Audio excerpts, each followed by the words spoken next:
Kinilig na naman ang mga fans ng tambalang Kim Chiu at Paolo Avellino matapos masilayan ang dalawa na magkasamang lumipad patungong Cebu para sa taping ng inaabangang teleserye na The Alibi.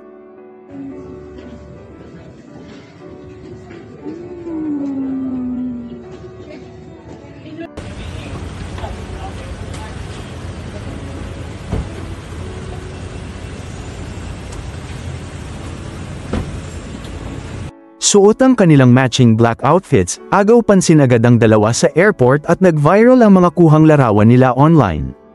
Kitang-kita sa mga litrato ang kasimplehan pero eleganteng aura ni Kim at Paolo.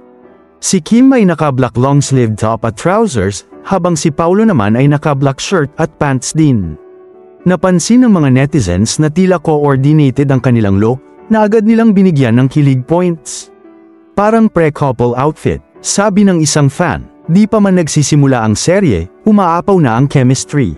Dagdag pa ng isa, ayon sa source, nagsimula na ang ilang preparations at taping day sa Cebu kung saan kukunan ng ilan sa mga importanteng eksena ng serye.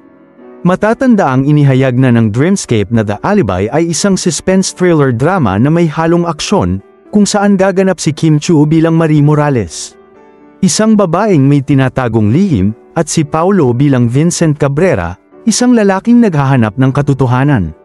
Sa mga naunang panayam, inamin ni Kim at Paolo na excited at kabado sila pareho sa proyektong ito. Ngunit dahil na rin sa support ng kanilang fans, mas ganado silang ibigay ang lahat sa bawat eksena. Sana suportahan niyo kami ni Paolo, ani Kim sa isang interview. Iba yung kwento, iba yung atake. May thrill, may drama, may love.